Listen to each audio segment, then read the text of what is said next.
Tank that, tank this. Gervonta Davis proves to be the illest, youngest in charge. People constantly wondering what Gervonta Davis is gonna do. What is his next fight? And I had to make a follow-up video, people.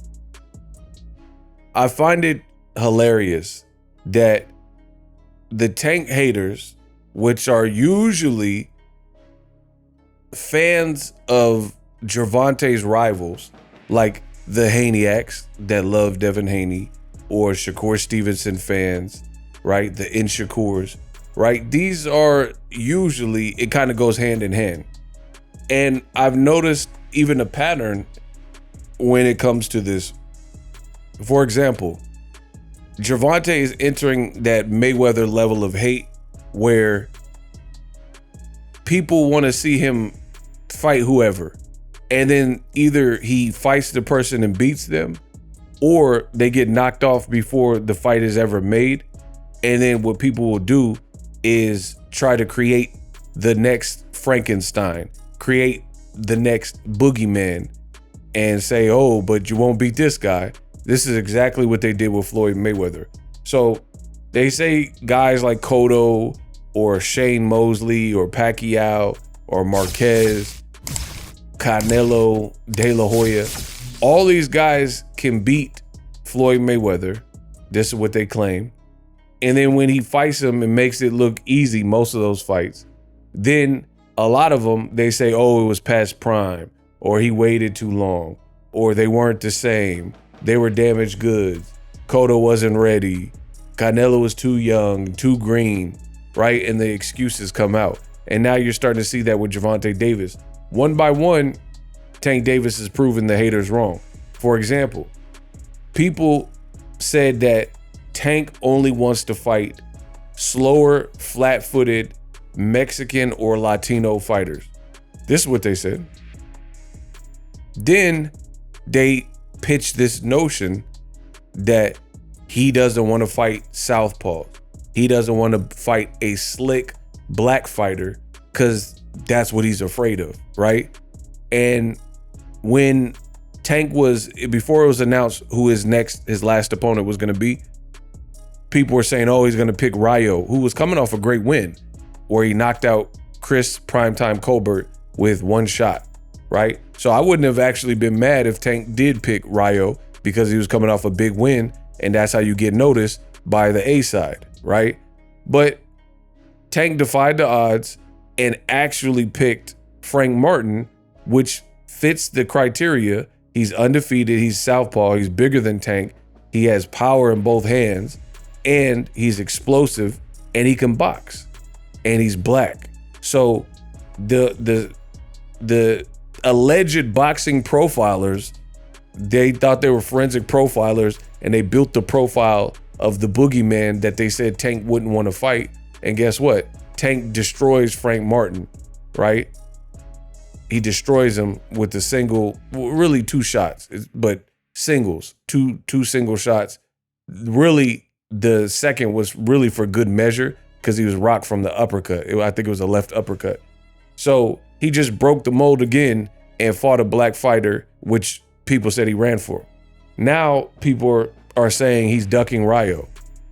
But you just said he doesn't want to fight a black fighter. He destroys a black fighter. And then now you're saying you want him to fight El Rayo.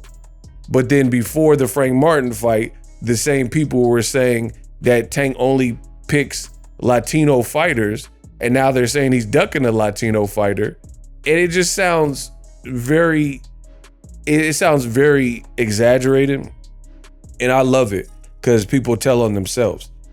Then, you know, people like Devin Haney, it's not Tank's fault that Devin Haney couldn't remain truly undefeated. Yes, he's undefeated, but truly undefeated without initially taking a blemish and getting beat up by Ryan Garcia. That's not Tank Davis's fault, but that's what happened. That's what happened with Devin Haney. He got battered, and then through a technicality, he got his record reversed, right? So I think the demand for Devin Haney Tank fight drastically plummeted.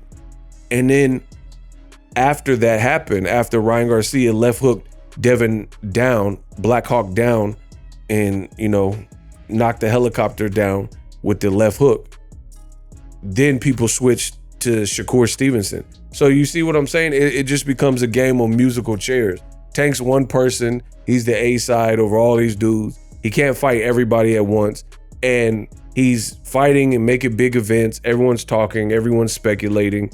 And I think they're doing a great job of branding. He's doing a great job training and showing up and being one of the faces of boxing, him and Canelo, right? Point blank, period. So I just wanted to make this video, Ego Thoughts. I told you I'm going back to the basics, where I just get certain things out and get certain topics off my chest. It doesn't have to be something others are reporting or something that there's articles about. It's just something I want to talk about because I noticed the growing Tank hate.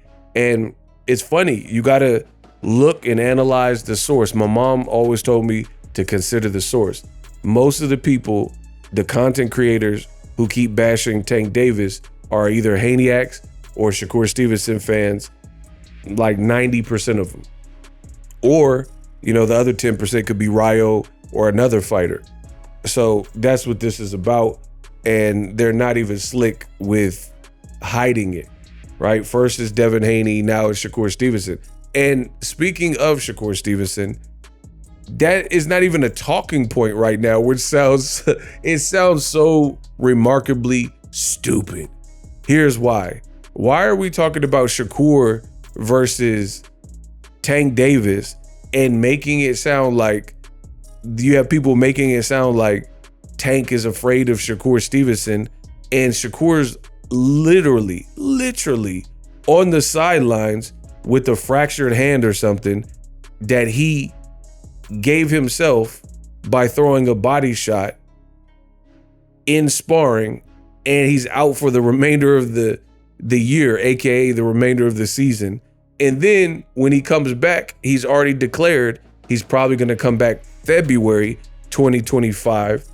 Obviously, if the injury heals properly and whatnot, and the fight can get made, to fight William Zepeda. So any conversation that is currently being had about Tank fighting Shakur Stevenson is stupid. He has a 2-fight deal with Eddie Hearn. Eddie Hearn doesn't have a great relationship with PBC. Eddie Hearn keeps losing to Frank Warren. He lost to 5 versus 5. He got Wilder as his team captain. He got knocked out by Zelle Zhang. Then Anthony Joshua fights an underdog. They let Joshua walk out second, even though Daniel Dubois is the champion. Joshua gets embarrassed, dropped multiple times, and assaulted every single round, and ultimately face plants and gets knocked out in the final, you know, not even halfway through the comp. It was the 5th round, I believe. So Eddie Hearn, what kind of leverage, since Shakur has a 2-fight deal, would he have with PBC? He just had Berlanga get destroyed by Canelo in a non-competitive fight where Canelo dropped him, and they said Berlanga weighed almost 200 pounds. So again, please enlighten me and tell me the leverage that Eddie Hearn, with all of his stars losing. He worked with Devin Haney and he got filleted by Ryan. He signed Edgar Berlanga and he got filleted. Ammo Williams lost. Ray Ford lost. Wilder, his team captain, lost. Anthony Joshua, his biggest UK fighter, lost. Tank's the A side, and Shakur has a 2-fight deal with Eddie Hearn and hasn't completed a fight because he's on the sideline injured. So please explain why any conversations need to be discussed about sending offers and Tank and Shakur fighting.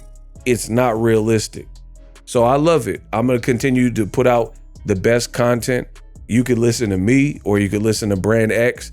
There's a lot of low quality content that is currently available right here on YouTube and throughout the net.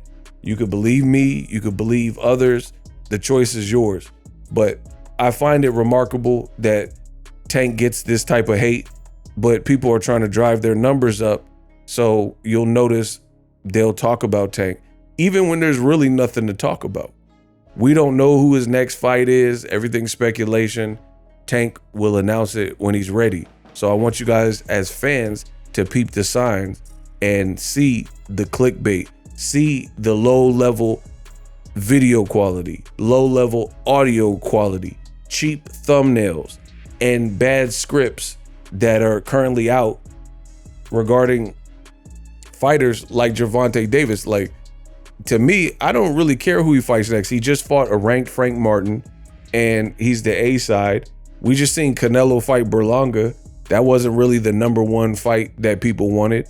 People wanted David Benavidez. So how come Canelo could fight Berlanga and John Ryder and stuff like that, but you think you can force guys who are the Z side versus Tank, and you can force them to have some kind of leverage over Tank? All these guys got to submit and conform and get in line for a Tank fight. Boom.